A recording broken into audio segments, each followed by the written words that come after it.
Telecom industry में बढ़ते हुए कंपटीशन और हाई स्पेक्ट्रम की वजह से वोडाफोन और आइडिया दोनों को काफ़ी ज़्यादा आर्थिक नुकसान का सामना करना पड़ा। जी हाँ, ये बात है साल 2020 की, जब वोडाफोन आइडिया दोनों को 3.72 मिलियन कस्टमर्स का नुकसान हुआ था। बहुत होता है।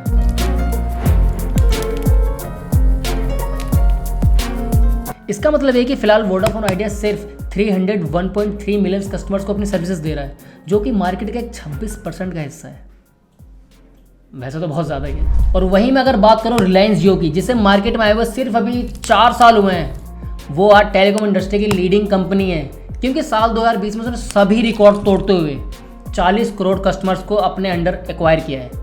बहुत होते हैं भाई। और इंडिया में ऐसा पहली बार हुआ कि किसी टेलीकॉम ऑपरेटर ने ये आंकड़े छुए हों। और इसके बाद अगर सेकंड प्लेस पे बात करूँ तो वो आता है एयरटेल, जिसके लगभग 32 करोड़ कस्टमर्स हैं। और जब तक आप ये वीडियो देख रहे हो क्या पता ये आंकड़े चेंज भी हो चुके हों। तो अब मैं आपको बताने जा रहा हूँ वोडाफोन आइडिया के पूरे नुकसान की कहानी। थोड़ा चौंकाने वाला है, पर यही सच है कि मार्केट में वोडाफोन आइडिया और एयरटेल दोनों ही 2G, 3G और 4G सिम पर काम कर रहे थे। लेकिन वहीं शातिर बंदा जियो ने डायरेक्ट 4G नेटवर्क लेकर आया। 2G, 3G गया भाड़ में, और अब उसकी मार्केट में इसी वजह से 35% से ज़्यादा की हिस्सेदारी है।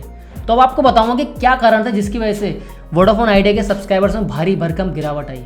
और इस पूरे मामले की शुरुआत होती है रेट्रोस्पेक्टिव टैक्स से, जब 2007 में वोडाफोन ने हांगकांग में हचिसन ग्रुप के मालिक के साथ मिलकर उनके मोबाइल बिजनेस में हिस्सेदारी खरीद ली, सिर्फ $11 अरब में। गाइस, अगर आप वीडियो लाइक करके शेयर कर देंगे ना तो 1100 तो मैं भी कमा लूँगा। अब 11 करोड़ की डील तो हो गई, लेकिन इसके तुरंत बाद इंडियन टैक्स डिपार्टमेंट पड़ गया वोडाफोन के पीछे और उसने लगा दी इस पर 20,000 करोड़ की टैक्स की मांग, क्योंकि टैक्स डिपार्टमेंट का कहना था कि ये अपनी डील की आड़ में टैक्स बचा रहे हैं। तो ये केस गया कोर्ट में। हालांकि कोर्ट में वोडाफोन ये केस तो जीत गया, लेकिन फाइनेंस मिनिस्ट्री ने इस केस को आगे जारी रखा कि कभी तो मछली जाल में आएगी। अब जियो ने नाम तो जियो रख लिया, लेकिन दूसरी कंपनी को जीने में नहीं दिया। जी हाँ, मैं बात कर रहा हूँ साल 2016 की, जब इंडियन टेलीकॉम का पूरा रूप और नक्शा ही बदल गया।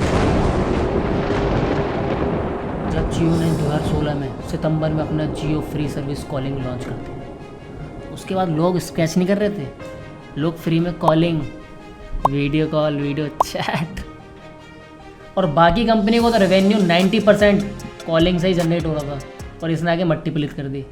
तो उन्होंने क्या करा, अपने बाकी प्लान्स को और अफोर्डेबल बना दिया। लेकिन जियो और स्मार्ट, इस बंदे ने क्या करा, अपने प्लान्स को और गिरावट कर दी और 2-3 फ़ोन भी लॉन्च कर दिए, जियो 1, जियो 2।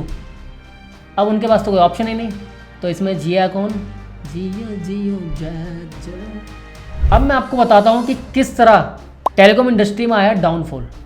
जी हाँ, साल 2018 में जब रिलायंस जियो को टक्कर देने के लिए वोडाफोन और आइडिया ने एक साथ हाथ मिलाकर आगे बढ़ने का फैसला किया, तो इससे मार्केट में तहलका तो मच गया कि भाई 2 कंपनियाँ एक साथ मिल गए, कुछ तो धमाकेदार होने वाला है। लेकिन जियो भाई इतना, मैं खुद यूज़र हूँ जियो का, तो मैं बताना चाहूँगा कि जियो इतना स्मार्ट है कि उसने अपने टैरिफ प्लान की स्ट्रेटजी से ये भी मिथ इनका दूर कर दिया। अब इससे हुआ क्या, जो वोडाफोन और आइडिया दोनों के नेटवर्क के कस्टमर्स थे, वो दोनों अब रिलायंस जियो पे शिफ्ट हो गए। मैं खुद उनमें से एक हूँ। और इसका नतीजा ये निकलता है कि वोडाफोन आइडिया अब जो VI बन चुका है, वो अभी भी इंडिया में 3rd रैंक पे स्टैंड कर रहा है, और सेकंड पे तो आपको पता ही है एयरटेल। जैसा कि मैंने आपको स्टार्टिंग में ही बताया था कि वोडाफोन पे 20,000 करोड़ का टैक्स था, जिसे चुकाने के लिए कोर्ट ने उन्हें 10 साल का वक्त दिया। लेकिन उस साल के फाइनेंशियल ईयर के अंत तक उन्हें 10% अमाउंट चुकाना था, क्योंकि AGR के फैसले पर कंपनी को काफ़ी घाटा उठाना पड़ा। और उसी साल वोडाफोन को भी काफ़ी भारी नुकसान हुआ था, जो था पूरे 50,921 करोड़, और एक कॉर्पोरेट हिस्ट्री का सबसे बड़ा घाटा बनाया था। तो साल 2019 में जब सुप्रीम कोर्ट ने सरकार के फेवर में AGR पर यह फैसला सुनाया कि वोडाफोन और आइडिया की जो बकाया राशि है वो चुकाना तो है, लेकिन साथ में एक राहत दे दी कि आप धीरे धीरे किस्तों में चुका सकते हैं। अब कंपनी को इतने बड़े नुकसान से बचाने के लिए इन दोनों ने एक बड़ा फैसला लिया। एक तो दोनों ने अपना नाम रख लिया VI, ठीक है, अब इनकी ब्रांड वैल्यू बन गई VI, और अब इसी से प्रमोशन करते हैं। और इसके अलावा इन्होंने अपनी ऐप्स में और अपने टैरिफ प्लान्स में भी कुछ चेंजेस किए हैं, जो आगे पता नहीं, मुझे नहीं पता कैसे वर्क कर रहा है, मैं तो इनका यूज़र हूँ। बाकी खैर, ये तो आगे बच लेगा। अगर आप इसके यूज़र हैं तो आप बताइए कमेंट में कि कैसा है इनका नेटवर्क। बाकी अगर इनके आपने शेयर्स ले रखे तो आप लाइक, शेयर, सब्सक्राइब। मिलते हैं नेक्स्ट वीडियो में।